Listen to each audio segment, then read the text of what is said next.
Okay, so I wasn't planning on covering this. I didn't feel like there was a need to, because I saw progressives on Twitter and on YouTube discussing the Hong Kong protests, and I thought their message was getting across and people were waking up, whatever. They weren't, I guess. The message hasn't been getting across effectively enough, so I decided to do a video on it, even though there was something else that I wanted to cover that I did find more important. But apparently, I just saw Ilhan Omar tweeting about this, and Bernie Sanders, and obviously a lot of people on Twitter, so I decided to take matters into my own hands and cover it because they left me with no other choice. So before I actually read some information about this is going to be a long video. I'm just going to preface it with that. So I might have to cut it up into a couple of parts to make the uploading process, to expedite the uploading process. So before I get into that, a couple of key points that I wanted to make here. So the first being that every time they show you a protest, or every time you see a headline or whatever, there's a reason that they're showing that to you. They're somehow manufacturing consent for something. So especially regarding the protests, just keep it at the back of your mind that they aren't showing the protests that are occurring in Palestine. They aren't really even covering Palestine. The Gilets jaunes protests, the Yellow Vest protests in France, and they also aren't covering the protests that have been occurring in Venezuela for the last couple of months regarding anti-imperialism, pro-Maduro, whatever it may be. So they are purposely choosing to show these protests to you. So the first question you should always ask yourself is, why? What are the corporate or geopolitical interests in them doing this? So with China, you should consider the fact that we're not very pleased with the Chinese government, to say the least. So you should kind of work backwards from your conclusion. Unfortunately, that's the way that they set it up as, where that should be your instinct. So that's what I kind of did here, and then it seemed fishy to me. Whenever I see pro-democracy protests, I automatically question it, which is bad, but they were doing that in Russia a couple weeks ago and it died. Apparently, I haven't heard any more coverage or any more details about it. So that's the first thing that I wanted to point out, and I think it's the most important. So you should always question what they're telling you, what kind of protests they're showing, what are the motives, the ulterior motives behind them. So regarding China, we obviously know that our government personally doesn't like the Chinese government right now, the communist government, right? The Chinese Communist Party. We're not a big fan, so of course our media is going to love seeing some discord among the Chinese people. So they're going to, based on that, they're going to take advantage of that. So I wanted to first preface this with a background of China and its history. It's recent history, it doesn't go that far back, but this is from an article from workers.org. So, Britain stole Hong Kong from China at the conclusion of the First Opium War in 1842. Through the Opium Wars, Britain and the US military imposed the opium trade, unequal treaties, and occupation. 100 years of imperialist looting completely impoverished and underdeveloped China. The victory of the Chinese Revolution in 1949 radically changed China and began the efforts to build socialism. But for 30 years, from 1949 to 1979, China was completely walled off, blockaded, and sanctioned by the US and Western imperialist countries. In 1979, from the reform and opening up initiated under Deng Xiaoping, China made the concession to capitalist market reforms. This finally gave China access to some technology and capital from the industrialized world, but it was a deal with the devil, strengthening the capitalist class in China.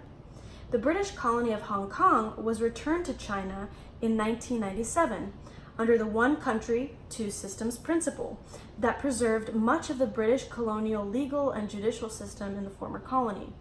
Hong Kong is a center of world finance capital. It is deeply hostile to the social measures that have lifted hundreds of millions of people in mainland China out of extreme poverty and provided high standards of healthcare, education, and modern infrastructure. Finance capital has made strong inroads into China. Hong Kong is the West's base of operation, encouraging the growth of a capitalist class in China. So that's where I'm going to stop right now, but I do want to also mention that here it says, the vocabulary of protest is available to both the left and right. Through the NED, the US has financed coup attempts, often involving a component of mass protest in Honduras, Nicaragua, Venezuela, Haiti, Ukraine, and Syria. Any movement has the potential to sweep into it many well-meaning progressive people, often with legitimate grievances whose interests are not those of the movement's leadership. Multiple member organizations of the Civil Rights Front, the coalition behind the recent protests, receive or have received funding from the NED, a US-funded soft power organization that doles out money in the interests of US imperialism. These include the Hong Kong Institute of Human Resource Management, Hong Kong Confederation of Trade Unions, Hong Kong Journalists Association, Civic Party, Labour Party, and Democratic Party. And also to add to that, NED was founded in 1983 under Reagan. So just to give you a little bit more context, and its entire goal was to promote democracy. So I think you should already base your evaluation of these protests on the fact that NED is backing it, and they were created under Reagan, which we know wasn't the most pro-democracy person to exist. So this goes on to a Gray Zone article, and before I actually read it, I just wanted to also say that the Gray Zone made a video a couple months back about National Endowment for Democracy. They covered their goals in Korea and China in regime change, which is obviously the entire purpose of this organization, which by the way is taxpayer funded, which is another reason why we should care about these protests, not in the sense that we're supporting them, but that we're aware of them because our taxpayer dollars are going to this. So yeah, they made a really good video breaking down their influence and their role, especially in North Korea and China. So this is called Behind a Made-for-TV Hong Kong Protest Narrative, Washington is Backing Nativism and Mob Violence. Hong Kong's increasingly xenophobic protests are devolving into chaos with help from US government regime change outfits and a right-wing local media tycoon with close ties to hardliners in Washington. Now, I would love to take the time to read this entire article, but I would rather just include it in the description so you can read for yourself. But I will go over some of the most important parts of the article. So obviously from the subtitle, a lot of these protesters a lot of their motivation is driven actually by xenophobia, which is interesting.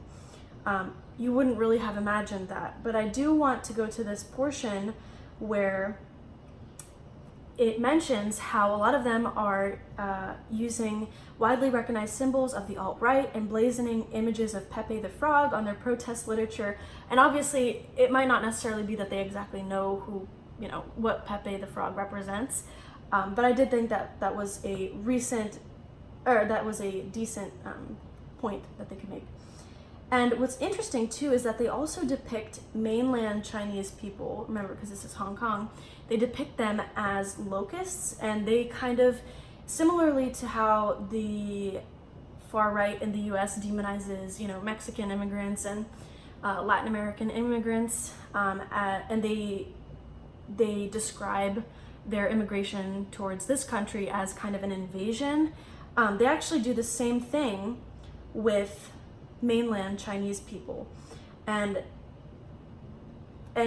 you just continue to see throughout this article there are so many examples of xenophobia that's driving this. And they actually even have someone who's known as the Rupert Murdoch of China. You have Jimmy Lai, and they describe him as a vociferously anti-communist baron. and that he's the Hong Kong media's kingpin, and he's worth $660 million. A lot of what he's been doing is provoking the Chinese government, and he uses a lot of smutty tabloid-style journalism, celebrity gossip, and a heavy dose of anti-China spin. So, for example, here regarding the xenophobia, it says here, in 2012, Apple Daily, which is a popular tabloid, and that's one of his flagship outlets, Apple Daily carried a full-page advertisement depicting mainland Chinese citizens as invading locusts draining Hong Kong's resources. Sounds similar. The advertisement called for a stop to the unlimited invasion of mainland pregnant women in Hong Kong. And this was a reference to a lot of the Chinese citizens that had been flocking to the island in order to ensure that their children would have Hong Kong residency. And it kind of, like I said, it symbolizes, it resembles a lot of the US right-wing sentiments towards immigrants, the anchor babies, and that's what the article here mentions. So continuing with that, you also have a lot of brandishment of British colonial flags and even American flags, and you can even find a video of them singing the Star Spangled Banner. It's very strange, and it shows that they, especially regarding the British flag, it shows a lot of like this emotional attachment that these people from Hong Kong have towards British colonialism, especially the younger people, which is very weird. But the article is asserting that because they're so young and they haven't actually experienced colonialism, it makes them very susceptible to just finding that somehow laudable, I guess, to return to those days, which is ridiculous. But anyways, even they have this person here who's known as Edward Leung. I might be pronouncing his name wrong. He's a 28-year-old, and he's the one that has this pro-independence party, again, and they love to use the British flag. And it says here that he was described to the New York Times as the Che Guevara of Hong Kong's revolution. Obviously, it's ironic because they're on completely different sides of the spectrum, and obviously we know that Che Guevara was killed in a CIA-backed operation. So then this xenophobic, mentality continues. You can tell throughout the article. Like I said, they were waving the flags of the U.S. and the U.K., showing this very pro-Western, and of course the US media would love this, but it seems like they've been trying to bury it under the rug. But then they include here, which is why I recommend for you to read the article, because it does include a lot of different clips and photos. It does include, if you want to watch them singing the national anthem as they advocate for democracy. So just continuing here with what the article says, it's actually interesting because Lai poured more than $1.2 million into anti-China political parties, including $637,000 to the Democratic Party, this is in China, not in the US, and $382,000 into the Civic Party. And then again, continuing with all these other parties. So he's been funding a lot of this anti-China sentiment, whether it's through his own media outlets or political parties within the region. That's been his ultimate goal. And it's actually interesting because he has a picture here with John Bolton. So they met on July 10th. And then you also have another, he's a teenager. He's 17 years old. He was 17 years old when the Umbrella Movement took place in 2014. So now he is 22 years old. But you can see a picture of him here with Marco Rubio, who loves these protests, and he's very much for regime change in China. So I wanted to go, and there's a lot of information that I'm skipping. That's why I really want you to actually read this article, because obviously my breakdown of it is going to miss some things. But obviously Nancy Pelosi, you also have her with a picture of him, and she is also on the same page, again, this bipartisan consensus regarding regime change, obviously anywhere, but in China specifically, they both agree on that. Obviously Venezuela as well. But anyways, so what's interesting is now going back to the whole NED story. So here, as journalist Alex Rubinstein reported, the Hong Kong Human Rights Monitor, a key member of the coalition that organized against the now defunct extradition law, has received more than $2 million in NED funds since 1995. And other groups in the coalition reaped hundreds of thousands of dollars from the NED and NDI last year alone.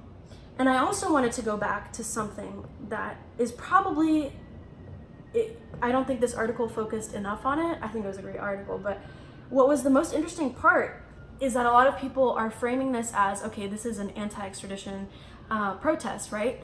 But it says here, but the protest continued even after the extradition law was taken off the table.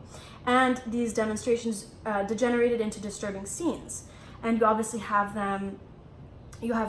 flights being canceled because they're, occupation of the Hong Kong airport, and they're assaulting journalists. And so that, I think, is also the most interesting part, because obviously this excerpt that I just read, it was regarding the extradition. So the NED and NID had funded money into these protests initially, but obviously there should be no purpose anymore if that extradition portion of it has been settled.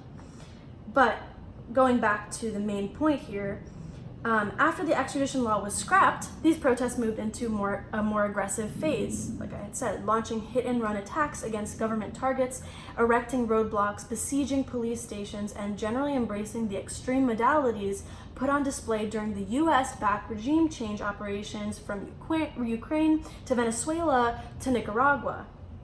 So again, it's just they just recycle this over and over again, and this time people still are buying into this whole color revolution protest here in China. So the last point that I wanted to end with is the fact that this all goes back to the premise that NED is backing this. And again, this is taxpayer funded. This is something that we need to educate ourselves on. Just don't buy into don't immediately buy into what the CIA wants you to believe.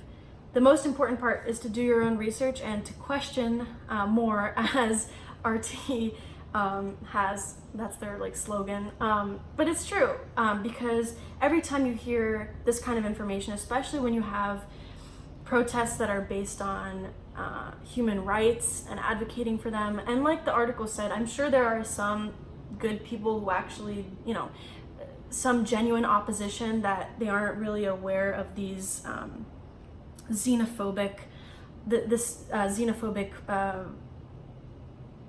that's fueling, I guess, this xenophobic resentment that's fueling these protests. Some of them, they might have their valid concerns, but the whole point is that US government officials are looking up to these protests. I mean, you have Bernie and Ilhan, they were kind of suggesting, wow, if they can get 1.7 million protesters there in China, we can do this here to bring back our democracy. But that's a horrible, horrible analogy, because this needs to be an organic, in the US, wherever it may be, these protests need to be organic. It can't be funded by Western-backed, literally, this is like they call it the pro-regime change arm of the empire. And it really is that. Obviously the media plays a huge role into that too, but when you literally have them donating money, and again, the whole purpose of NED is to promote human rights, but they're only used selectively when it benefits our own geopolitical and corporate interests. That's really, at the end of the day, that's the goal of NED. And of course they're going to say that it's about human rights, but then there are genuine protests that are going on right now that are actually about human rights, or the genuine betterment of society in different countries, and they're being completely ignored, and that's for a reason. So on that note, I just wanted to say that I highly recommend for you to read this article. I have two articles that I'm going to link to. One where it was talking about the background. I didn't finish talking about the background, but this video is already long as it is, but also the video on NED, and to just do your own research and of course watch the video, see the pictures that this article includes. I mean, it's comical, and anyone who thinks that these protests are serious needs to wake up and look at our history. And I would really like it if politicians in the US weren't supporting such a protest. I know Ilhan and Bernie mean well, but this is a really bad sign, especially as Bernie is running for president. This is something that he can't capitulate to what the CIA wants him to propagate and to inform. I guess it's more disinform, but he doesn't mean it like that. His followers, viewers, whatever it may be. It's just really important for you personally to educate yourself, but then to also pay attention to when your politicians do this, hold them accountable for it, because obviously there's no hope with people like Pelosi and people like Marco Rubio. They're too far gone. They're literally both Republicans. I don't care if Nancy calls herself a Democrat or thinks that she's leadership of the Democratic Party. They just don't serve our interests, and they don't care about democracy. So that was just my final note. So I hope you enjoyed this. I hope you learned a little bit more. I hope you do your own personal research. I didn't really make up anything. I didn't make up anything here. So it's not necessarily that you'd be taking my word for it anyways, but I do think that it's important for you to do your own independent research and to pay attention to all these headlines. Where are they coming from? And just use this same principle whenever any other protest, whenever any other event happens. Make sure that you're considering, why are they showing this to me? Because again, this is corporate media, and this is also media that's part of the empire. So anyways, I hope you enjoyed this.